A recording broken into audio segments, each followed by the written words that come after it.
गाय का गोबर खाने से बच्चे पैदा नहीं होते हैं? कि गाय का गोबर खाने से और गेहूं उसमें से निकाल के खाने से संतान की प्राप्ति होती है? मैं आपको लिखा हुआ बता दूंगा। हाँ बताइए। बिल्कुल बताऊंगा। गोबर नहीं खाना, गोबर से निकला गेहूं खाना है। तो गोबर से निकला ही गेहूं क्यों खाना है? गेहूं तो हम रोटी में भी बना के खाते हैं। ये क्या बात है कि गोबर से निकला गेहूं खाना? ठीक है, ये क्या साइंस का मतलब क्या होता है? मैं तो देख रहा हूँ आप मेरे से 15-20 साल छोटे होंगे, पर मुझे लग रहा है मैं आपसे पता नहीं 200 साल आगे हूँ।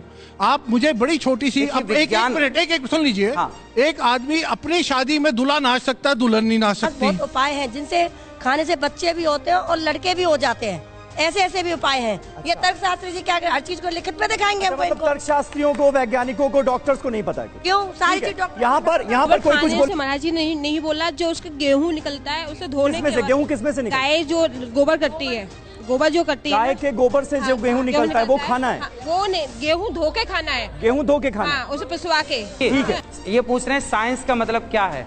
साइंस मतलब विज्ञान। विज्ञान क्या है? हमारे वेद ही विज्ञान। आप सभी लोगों के बीच में एक ऐसे गोबर बाबा को लेके आ चुका हूं कि दोस्तों गोबर बाबा इतने सक्षम हो चुके हैं कि साइंस को भी छोड़कर पीछे छोड़ दिया, 100 साल पीछे। दोस्तों गोबर बाबा एक ऐसे बाबा हैं कि अगर आप लोग गाय को अनाज खिलाते हो और अनाज खिलाने के बाद अगर वो जो गाय है अगर वो गोबर हक देती है तो उस गोबर को क्या करना है, उस गोबर को जितना भी उसमें अनाज होगा उस अनाज को छान लेना और रोटी बना के खाना है और आपके पास संतान जो होती है वो आ जाएगी।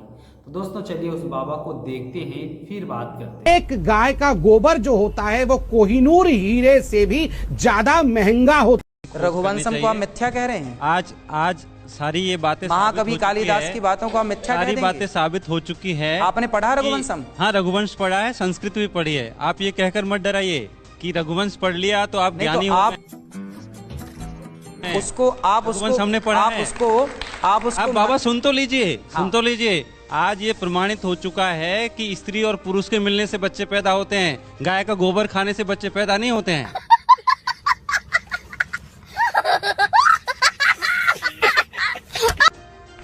ये सभी लोग जानते हैं। सबको बच्चा पैदा होना चाहिए, सबको बच्चा पैदा होना चाहिए। किसी को ऐसा क्यों पैदा होता है? आपके भक्तों से पूछ लीजिए बच्चा उनको कैसे पैदा हुआ। अच्छा ये बताइए, आपने कहा कि स्त्री पुरुष के मिलने से बच्चा पैदा होता है, तो सारे स्त्री पुरुष तो मिल रहे हैं, फिर भी क्यों बच्चे पैदा होने की? इसलिए जनसंख्या बढ़ रही है, इसलिए जनसंख्या बढ़ रही है, इसलिए हम 150 करोड़ हो गए हैं। अरे बाप रे, ये तो धोती खोल रहा है भाई। फिर ये केस क्यों है कि गाय का गोबर खा के नहीं हुए हैं 150 करोड़? ठीक है, तो सवाल क्या है आपका? मेरा सवाल ये है कि मिथ्या बातों को छोड़िए और कुछ तार्किक बात कीजिए। समाज को तार्किक बात है, आप मानो ना मानो। आप दीजिए बाबा। और आपने जिक्र किया कि धर्म ग्रंथों को आपने पढ़ा। कौन से धर्म ग्रंथ में ये लिखा है कि गाय का गोबर खाने से और गेहूं उसमें से निकाल के खाने से संतान की प्राप्ति होती है? जी वहाँ पब्लिक से बात करिए। क्या कहना चाह रहे? आप बताइए। हाँ, एक एक करके आराम से। राधे गोबर खाने से महाराज जी नहीं बोला, जो उसका गेहूं निकलता है उसे धोने के। गेहूं किसमें से निकलता है? गाय जो गोबर करती है, गोबर जो करती है, गाय के गोबर से जो गेहूं निकलता है वो खाना है? वो नहीं, गेहूं धो के खाना है। गेहूं धो के खाना? उसे पिसवा के। ठीक है, ठीक है। ये जो विधि है, ये जो उपाय है संतान प्राप्ति का, ये कौन से धार्मिक ग्रंथ में लिखा है जो आप बता रहे हैं? ये भी मुझे आपको लिखा हुआ बता दूंगा। मैं आपको लिखा हुआ बता दूंगा। हाँ बताइए। बिल्कुल बताऊंगा। कौन से? आपने मेरे को पहले बताया होता तो मैं लिखी हुई प्रमाणित पुस्तकें लेके आ जाता। हाँ। आपने बताया नहीं ना पहले कि आपको ये पुस्तक लानी है प्रमाण। चलिए। हाँ, ये पीली मैया को बात करा। बोलिए। ये हमारे आचार्य जी कह रहे हैं, व्यास जी, कि ये गेहूं खाने से बच्चे होते हैं। हमने और भी कैसी दवाइयाँ हैं, एक यही नहीं है हमारे पास, और भी हमारे पास बहुत उपाय हैं जिनसे खाने से बच्चे भी होते हैं और लड़के भी हो जाते हैं। ऐसे ऐसे भी उपाय हैं। ये तर्कशास्त्री जी क्या हर चीज को लिखित में दिखाएंगे हमको? मतलब तर्कशास्त्रियों को, वैज्ञानिकों को, डॉक्टर्स को नहीं पता है क्यों? सारी चीज डॉक्टर। यहाँ पर कोई कुछ बोलना चाहेगा इस पर? यहाँ पर कोई कुछ बोलना चाहेगा आप में से? जी। उन्होंने बोला गोबर नहीं खाना, गोबर से निकला गेहूं खाना है। तो गोबर से निकला ही गेहूं क्यों खाना है? गेहूं तो हम रोटी में भी बना के खाते हैं। ये क्या बात है कि गोबर से निकला गेहूं खाना है? Good question, you are a good question. ये क्या बात हुई कि गोबर से निकला हुआ गेहूं खाना है? बेटा पंचगव्य का नाम सुना है? पंचगव्य का नाम सुना है? हमको नहीं पता। देखो आप बच्चे हैं, आप नहीं जानते। पंचगव्य क्या होता है आप जानते नहीं। पंचगव्य में 5 चीजें होती हैं। क्या बात कर रहे हैं? गाय का सुंदर सा दूध, दही, घी और गोबर का रस और गौमूत्र, ये 5 चीजों को मिला करके पंचगव्य बनाया जाता है। बोलने दे, बोल। और वो पंचगव्य पी करके आप शुद्ध होते हैं, यज्ञ के योग्य बनते हैं, यज्ञ के अधिकारी बनते हैं। अब आज की जनरेशन, आप लोगों ने ये सब पढ़ लिया है, तो क्या अपनी भारतीय संस्कृति जो परंपरा वर्षों से चली आई है, क्या उसे आप आज की शिक्षा से नकार देंगे कि नहीं जी ये सब गलत है? अरे कहना क्या चाहते हो? हमारी संस्कृति, हमारे शास्त्र, और मैं जिन शास्त्रों का बेटा जिक्र करता हूं ना, वो शास्त्र बिल्कुल साइंटिफिक है। मैं हर बात विज्ञान की कसौटी में खरी बोलता हूं। क्या बात कर रहे हैं? आज बताइए, साइंस का मतलब बताऊं? बोल। पहले सवाल साइंस का पहले आप मतलब बताइए। देखिए, साइंस का मतलब मैं बता रहा हूं जी महाराज। सारी दुनिया मानती थी आज से कुछ 100 वर्ष पहले कि पृथ्वी चपटी है। कब हो गया ये? कब हुआ?